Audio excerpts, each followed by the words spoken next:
I was changing the king-size sheets in room 304 of the hotel, smelling the expensive perfume the guest had left behind, while my own scent was bleach and the cold sweat of anxiety. It was January 2026, and the reality of my life fit onto a coffee-stained bank statement showing a balance of $12.40 to last me until the end of the month.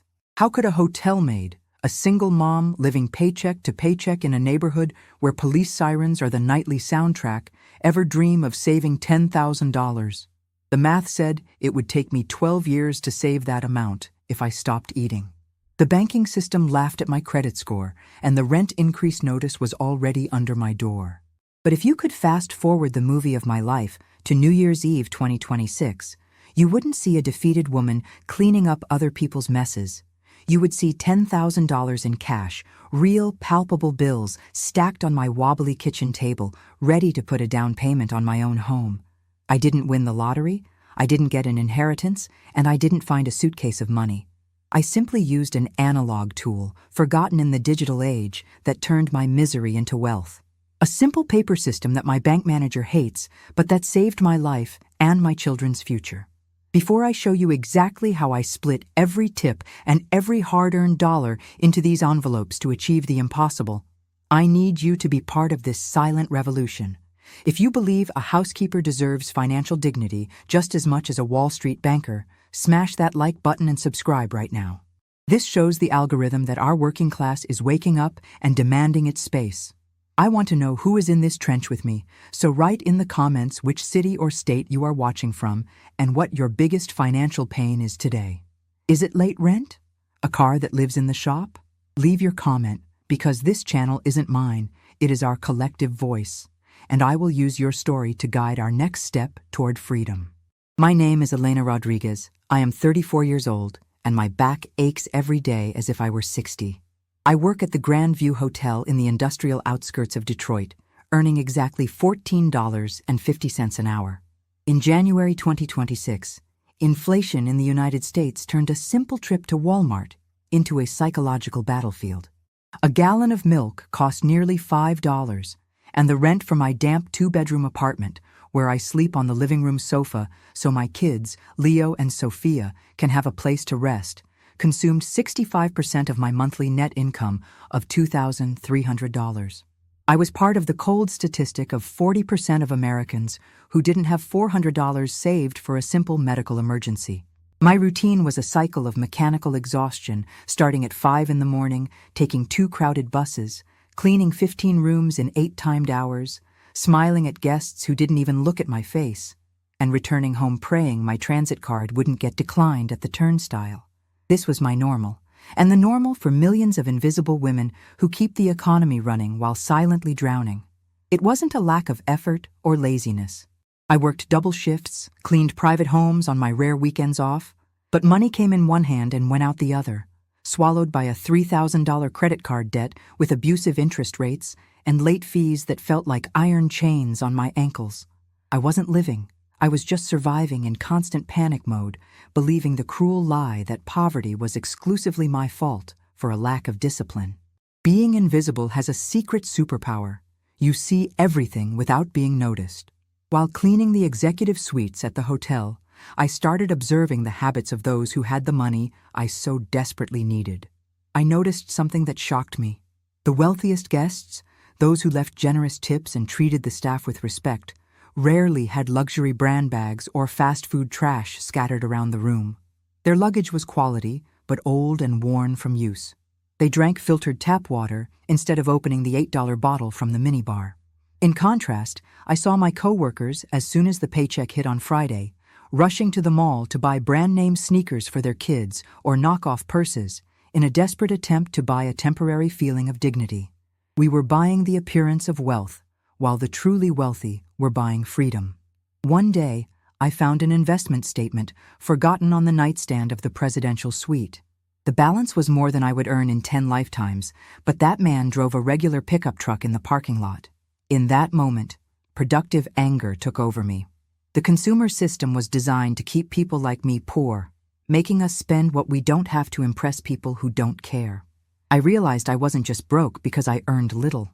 I was broke because I was playing a rigged game whose rules I didn't know at all. Everything fell apart on a rainy Tuesday in February. I had just gotten off my shift, exhausted, carrying a bag of leftover food from the hotel buffet that management allowed us to take home. I got into my 2012 Honda Civic, which had been making strange noises for weeks, and turned the key. Nothing. Just a dry click and deadly silence. I tried again, panic rising in my throat, but the engine was dead. In that moment, under the freezing Detroit rain, I rested my forehead on the steering wheel and screamed. It wasn't just a broken car. It was the thin line separating my family from the abyss. Without a car, I couldn't get to the hotel. Without the hotel, there was no rent money. The mechanic gave me the verdict over the phone 2 hours later. The alternator and battery were gone. The repair would cost $800. I had $12 in my account, and my credit card limit was maxed out on grocery purchases. I sat on the curb of the repair shop, feeling the dirty gutter water soak my sneakers, and realized I had hit rock bottom. I had no one to call. My parents had no money, my children's father was a financial ghost, and my friends were in the same sinking boat as me. The shame was a metallic taste in my mouth. I had to ask for a humiliating advance from my manager, listening to a lecture on financial responsibility from a man who earned 5 times my salary. That night, I took the bus home, crying silently so as not to scare the kids. I looked at my crumpled paycheck and the colorful credit cards on the table. Those pieces of plastic were the culprits. They made money feel infinite, invisible, painless to spend. Put it on credit, I would tell myself. I'll deal with it later. Later had arrived, and it was brutal. It was there, sitting on the living room floor, lit only by the street lamp outside, that I had the epiphany that would change everything. If digital money was an illusion keeping me poor, I needed to make money real again. I needed to feel the physical pain of spending it. I grabbed kitchen scissors and with shaking hands cut my 2 credit cards in half. The sound of the plastic snapping was the sound of my freedom beginning, even though I was terrified. The next day, I went to the bank and did something that made the teller look at me sideways.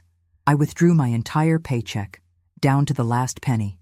I took home that stack of bills representing a whole month of my life. I took plain white envelopes, cheap ones I stole from the hotel office, and a black marker. I started writing on each of them, christening the destination of every dollar before it even had a chance to escape. I wrote rent, lights, groceries, gas, and most importantly, an envelope I named Freedom. That was how what I call the Survival Envelope Protocol was born. The rules were strict, almost military, and I swore on my children's lives I wouldn't break them. Rule number 1 was the physical zero-based budget. Every dollar had a name. If I had $200 for groceries in the envelope and the bill came to $205, I had to put an item back at the register. There was no card to bridge the gap. The shame of putting back a pack of cookies in line with people watching was the best financial training I ever had. It taught me to add up every item in the cart, to hunt for deals as if my life depended on it, because it did. Rule number 2 was the visual cash stuffing system. On payday, I would sit at the table, sort the cash into piles, and stuff the envelopes.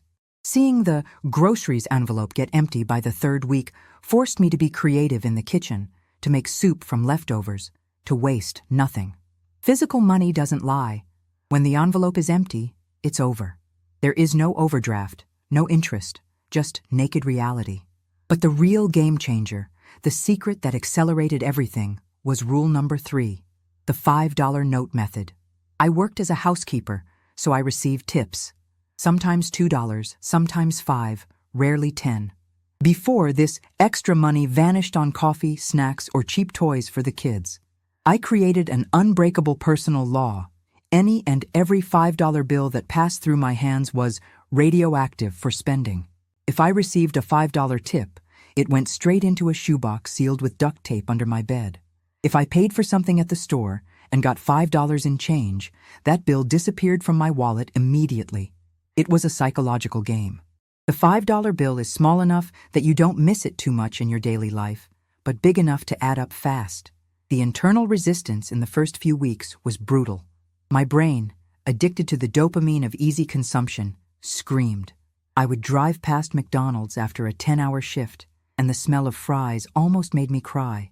but I would look at the empty dining out envelope and head home to eat rice and beans.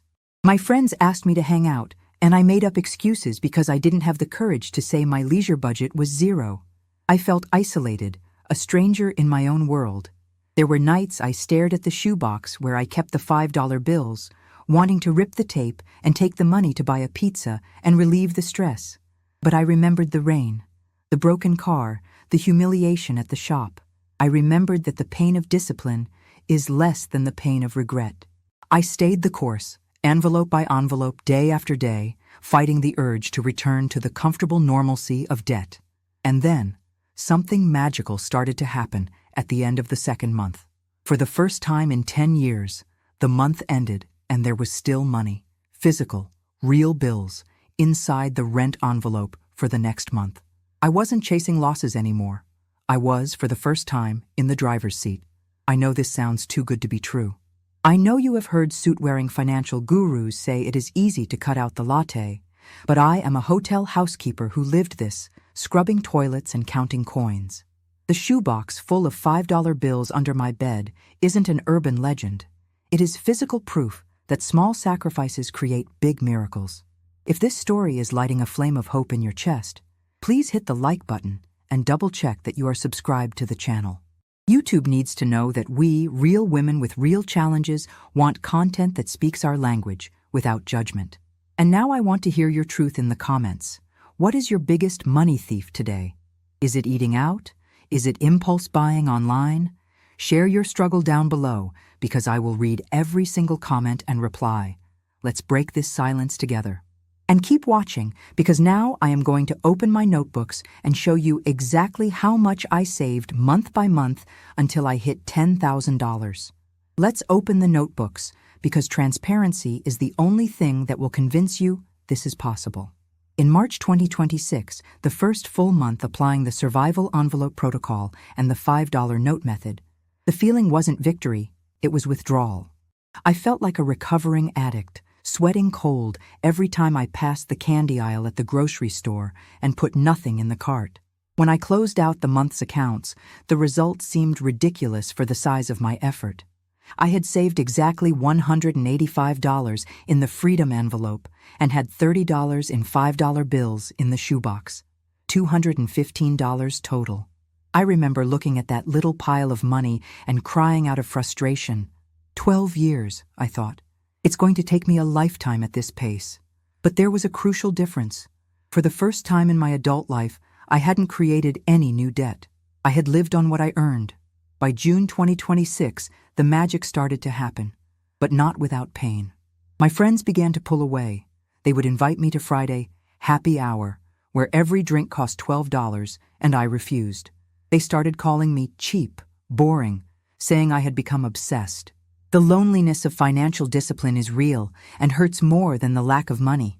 But while they were spending what they didn't have at the bar, I was at home counting bills. In June, my shoebox had $240 just in fives. My freedom envelope had already accumulated $1,500. That was the month the trial by fire came. My old car's radiator blew up. The quote, $450. In the past, this would have been the end of the world. It would have meant taking a predatory payday loan or skipping the electric bill. But on that Tuesday afternoon, I walked to my hiding spot, grabbed the emergency envelope, which I had started separating from the freedom envelope, and pulled out the bills. I paid the mechanic in cash. He offered me a 10% discount for paying in cash. I walked out of that shop not with shame, but floating. I had solved a big people problem with my own money. That feeling of safety was more addictive than any shopping spree. In September 2026, the obsession turned into strategy. I started picking up extra gigs, not to spend, but to feed the shoebox. I cleaned houses on Saturdays and asked to be paid in small bills, hoping for fives. I became a hunter of $5 bills. I sold clothes I didn't wear, old toys, even furniture that was just taking up space. Everything that came in passed through the envelope filter. My balance jumped to $5,800. I started walking differently at the hotel. I was no longer the invisible maid who kept her head down. I was the CFO, the chief financial officer of my own life. When my manager tried to humiliate me for being 5 minutes late, I didn't panic, fearing job loss. I had an emergency fund. I responded calmly and firmly. Money in the bank bought my backbone back.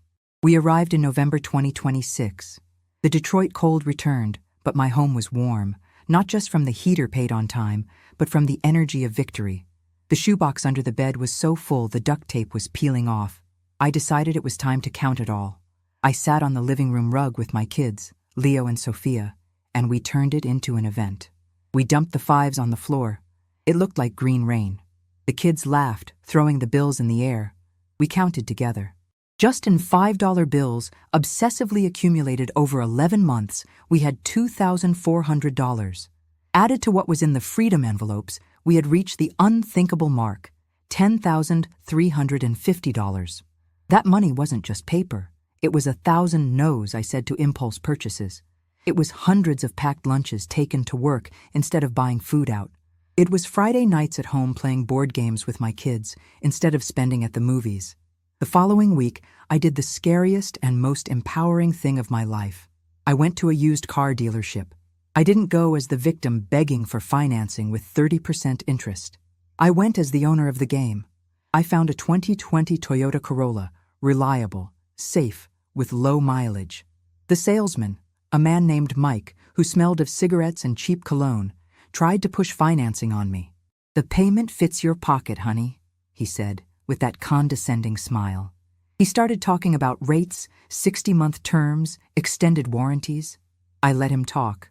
When he finished, I put my purse on the desk. I pulled out a thick, brown, heavy envelope. "Mike," I said, looking him in the eye, "I don't want payments. I don't want to talk to the bank. The price is $10,000, and I'm taking it now, if you accept cash." The silence in the room was deafening.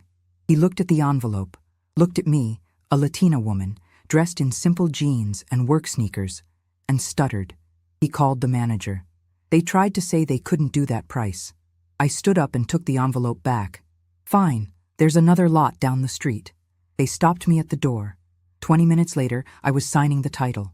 No debt, no bank, no fear of the repo man showing up in the middle of the night to take my car. Driving off that lot in a car that was 100% mine was a spiritual experience. I drove slowly, running my hand over the steering wheel, smelling the new scent, even though it was used. I looked in the rearview mirror and saw my kids in the back seat, safe. In that moment, the switch flipped completely in my mind. I understood that poverty wasn't just a lack of money, it was a lack of options. And the $5 note method, combined with the brutal discipline of the envelopes, had given me back my options. I wasn't poor anymore. I was a low-income person, yes, but with a wealth mindset. I had broken the cycle. My kids saw their mother set an impossible goal and reach it. That is worth more than any inheritance I could leave.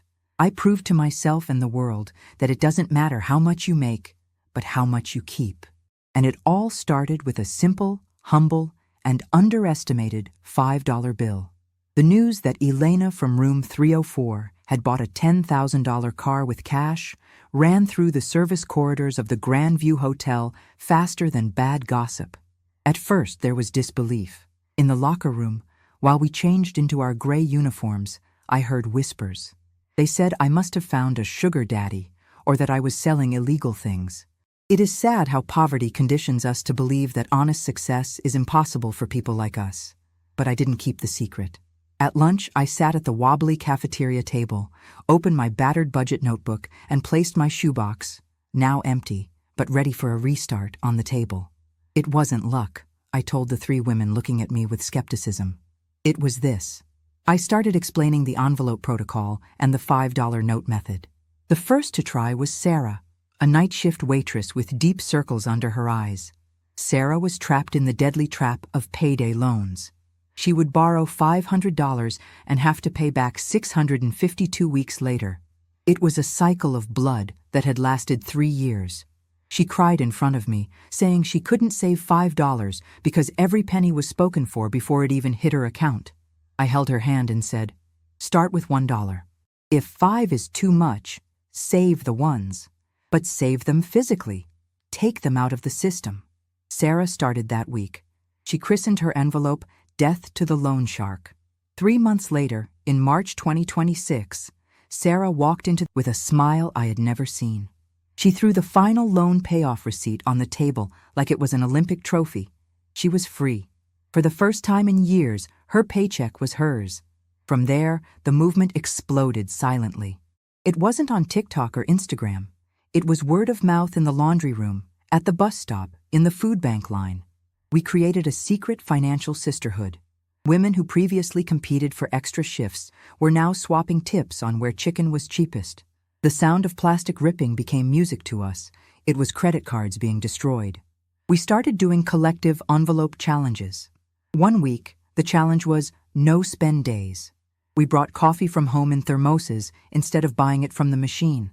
The money saved, even if it was $2, went into a transparent envelope we taped to the locker room bulletin board, a mutual fund to help whoever was in a real emergency.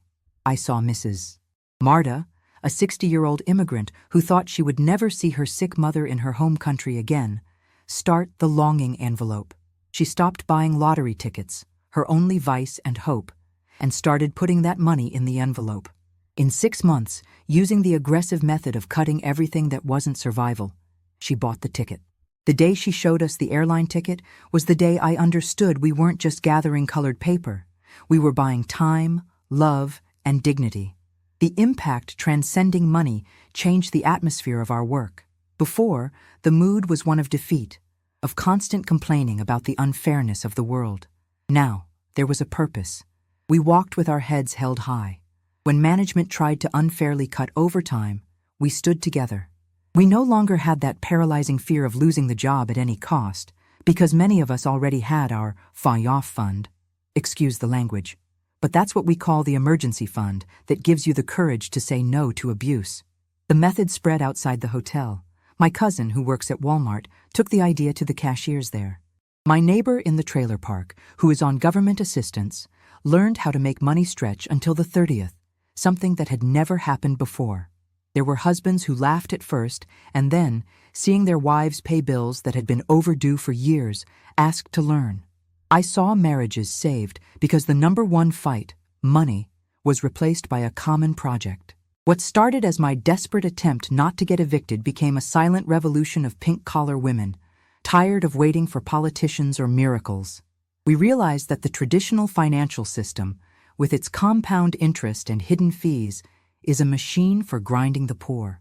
And the only way to break the machine isn't to attack it head-on, but to disconnect from it. Stop using their credit, stop paying their fees, use our money, on our rules, in our old paper envelopes.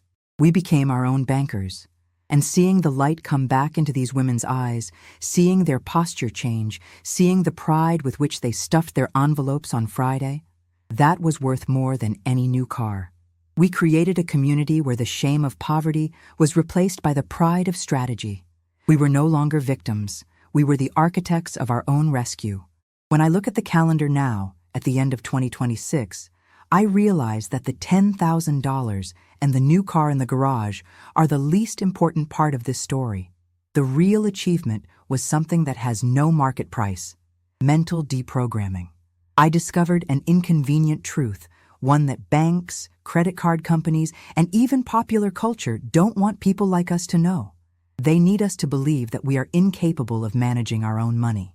They need us to believe that the only way to have nice things is by renting their money at exorbitant interest rates. The modern financial system wasn't built to serve us. It was built to farm us like cattle. Every time we pay a late fee, every time we finance a pizza in 3 installments, we are feeding the machine that oppresses us. The $5 note method and the survival envelopes aren't just saving techniques. They are acts of political and personal rebellion. When you pay in cash, you become invisible to the algorithm trying to predict and manipulate your next step. You stop being a consumption statistic and go back to being a human being with the power of choice. I learned that the so-called credit score, which we are taught to idolize as if it were an adult report card, is actually just an index of how good you are at being a debtor. A high score doesn't mean you are rich, it means you are a profitable customer for the bank.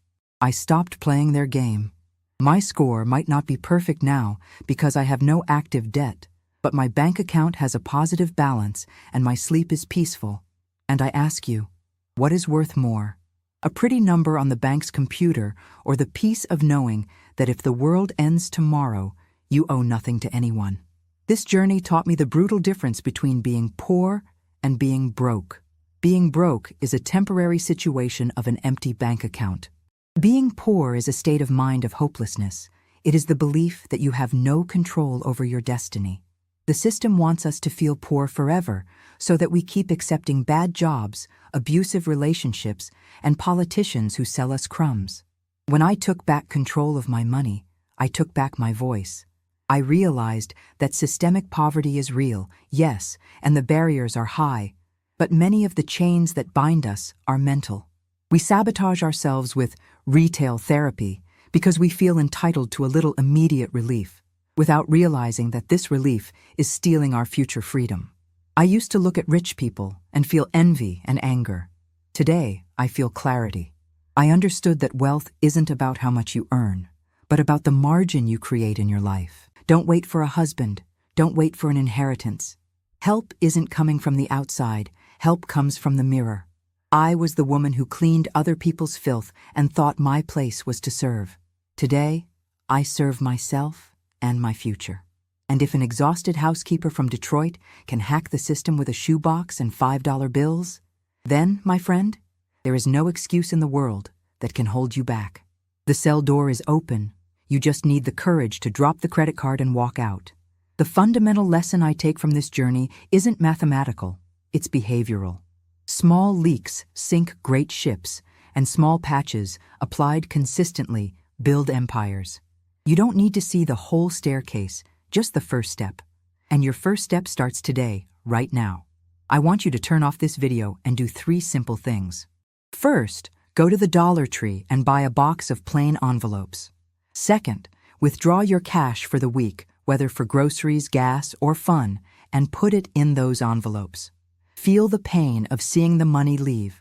And third, adopt the $5 note challenge.